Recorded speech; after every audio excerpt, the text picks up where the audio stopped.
안녕하십니까? 토끼왕자입니다. 오늘은 주식 얘기를 해보려고 합니다.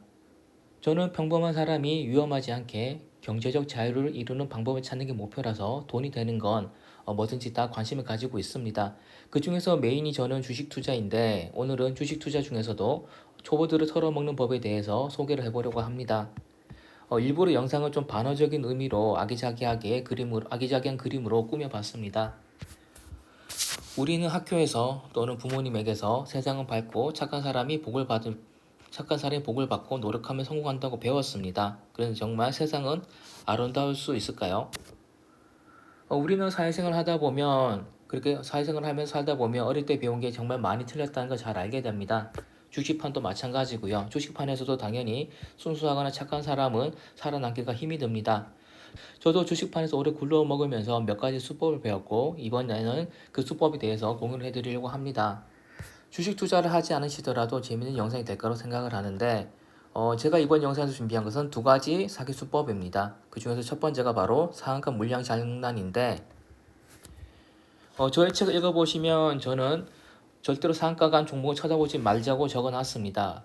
예전에는 제가 50번 연속 상한가를 치면 그러니까 15% 상한가 있던 시절에 50번 연속 상한가 쳐서 1000배를 만들어야지 같은 망상 투자를 했었는데 지금은 더 이상 무리한 투자를 하지 않는 거죠. 그리고 굳이 상한가 투자를 한다면 꼭 지켜야 하는 게 바로 강한 상한가인지 약한 상한가인지를 살펴봐야 하는 겁니다. 강한 상한가라고 하는 것은 매수 잔량이 엄청나게 많은 걸 말하고 약한 건 당연히 매수 잔량이 적은 걸 의미합니다. 매수 잔량이 상한가인데도 많다는 얘기는 그만큼 이 주식을 사려는 사람들이 넘쳐난다는 거고 그렇다면 그 사람이 많은 만큼 다음 날에도 상한가를 갈 가능성이 크겠죠. 여기까지는 초보도 알 수 있는 내용입니다. 근데 제가 말씀드리려고 하는 건 이런 강한 이런 강한 상한가를 보이더라도 장난질을 칠 수가 있다라는 겁니다. 그거로 설명을 드리면 예를 들어서 매수 잔량이 100만 주가 있습니다. 그리고 여러분들 같은 일반인이 개인 투자자가 10만 주의 매수를 추가로 낼 수 있고 그걸 보고 여러분이 100주의 주문을 낼 수가 있습니다. 그럼 매수 잔량은 110만 100주가 되겠죠. 엄청 강한 상한가입니다. 그리고 여러분의 매수 순위는 100만 더하기 10만 뒤에 냈으니까 110만 1번째가 될 겁니다.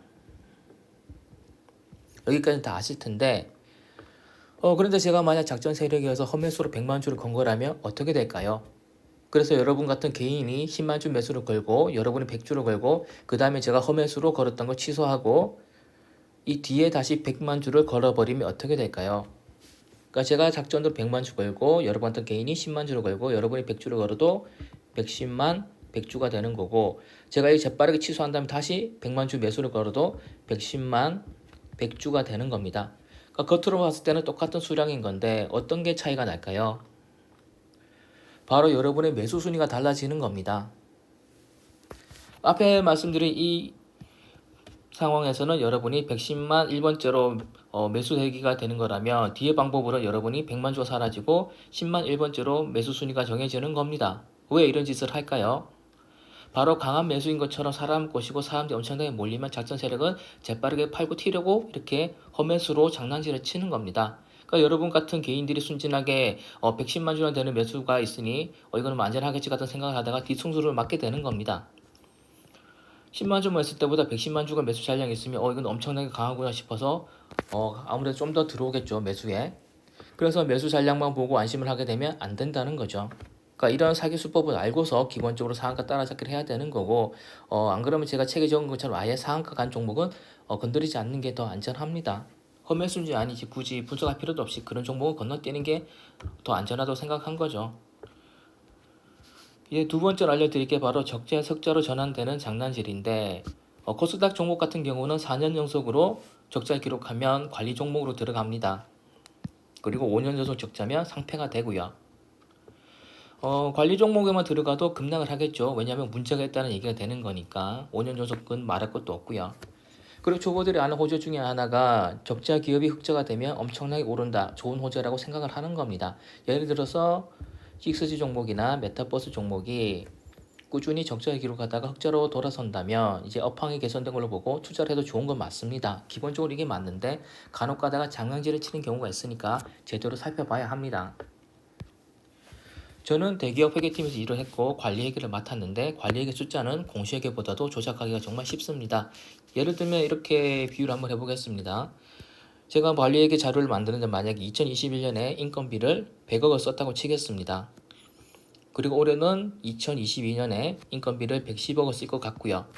근데 만약 경영진에게 100억 미만을 썼다라고 보고하고 싶으면 어떻게 하면 될까요? 그냥 인사팀과 쇼 붙이면 됩니다. 예를 들어서 12월에 뭐 상여금 같은 게 있을 테니까 12월의 상여금을 내년도 미루자. 예를 들어서 12월 31일자로 뭐 11억에 상여가 나갈 건데 인사팀과 협의를 해서 야 이번에만 내년도로 미루자. 2023년 1월 15일에 11억을 주는 걸로 미루면 어떨까 이렇게 얘기하고 협의를 하는 겁니다. 인사팀에서는 보름 정도 미루는 거고 뭐 직원들 입장에서도 보름 정도 밀려서 받는 거를 큰 불만을 가지지 않겠죠.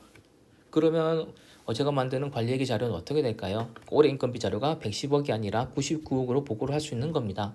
그러니까 이런 식의 장난은 작은 기업이 공시회계를 할 때도 얼마든지 장난질을 칠 수 있는 겁니다. 그래서 3년 연속 적자했던 회사가 4년째에는 갑자기 흑자를 기록할 수가 있는 거죠. 그러니까 실제로 개선이 돼서 흑자가 되는 경우도 있지만 이렇게 관리 종목에 들어가지 않기 위해서 장난질도 얼마든지 칠 수 있는 겁니다. 그래서 예를 들어서 3년 연속 적자했던 회사가 4년차에 갑자기 흑자로 돌아서고 그 다음 해부터 다시 3년 연속 적자로 돌아서는 겁니다. 그러니까 이런 기업은 실제 개선된 게 아니니까 개선된 거라고 생각하고 들어가면 손실을 보게 되는 겁니다. 더 심한 경우에는 회계 조작으로 걸려서 거래 정지가 되기도 합니다. 그러니까 제 지인 중에도 뭐 기억하실지 모르겠는데 제가 이전 영상에서 말씀드렸던 자기는 공부해서 한 달에 30%를 벌 수 있다라고 얘기한 지인이 있습니다. 이 지인은 명색이 대기업 기획팀장 출신인데 이런 허황된 소리를 하면서 3년 연속 적자였던 기업을 4년 흑자일 때 사더라고요. 그리고 그 종목은 상장 폐지가 돼서 몇 천만 원 날리게 됩니다. 이런 것처럼 3년 연속 적자였던 기업이 갑자기 흑자로 돌아서면 조심하고 주의를 해야 합니다.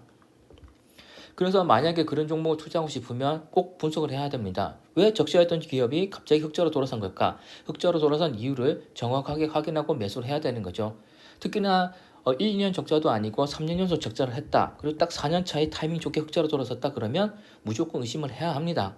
특히나 3년 연속 적자였다가 4년에 흑자로 돌아서는데 그 흑자의 금액이 너무 적다. 예를 들어서 뭐 100억씩 적자 보던 기업이 갑자기 한 1억 정도의 흑자를 기록했다. 그러면 거의 대부분의 경우에 관리 종목을 피하려고 조작질을 한 겁니다. 만약에 100억의 적자였던 기업이 뭐 100억의 흑자로 돌아선다. 이거면 좀 모를 수도 있는데 100억이 갑자기 1, 2억 정도로 장난질을 친 거다. 그러면은 이제 조심하고 주의를 해야 되는 거죠. 그래서 저는 이것도 주식책에 적었습니다. 저희 주식책에 최근 3년간의 재무제표를 보고 단 한 번이라도 적자였던 기업은 아예 들어가지 말자라고 적었습니다. 왜냐하면 적자했던 회사는 관심 갖지 말라는 이유가 적자했던 애들은 이유가 있으니까 적자를 간 겁니다. 바꿔 말하면 우리는 흑자만 살펴봐도 흑자였던 기업만 살펴봐도 좋은 종목 충분히 찾아줄 수 있기 때문에 굳이 3년 연속 적자였던 기업을 말할 것도 없고 3년 중에 단 한 번이라도 적자였던 기업은 들어갈 필요가 없는 거죠. 적자했던 애들은 무슨 이유라도 있어서 적자가 된 걸 테니까 그런 악재가 있었던 기업에 굳이 들어갈 필요가 없는 겁니다. 여러분이 만약 주식을 찾아보시면 아시겠지만 3년간 단 한 번의 적자를 기록하지 않은 종목들 중에서도 좋은 종목들은 정말 많이 있습니다. 그렇게 좋은 종목들이 많은데 굳이 이런 위험을 감수하면서까지 들어갈 필요가 없는 거겠죠.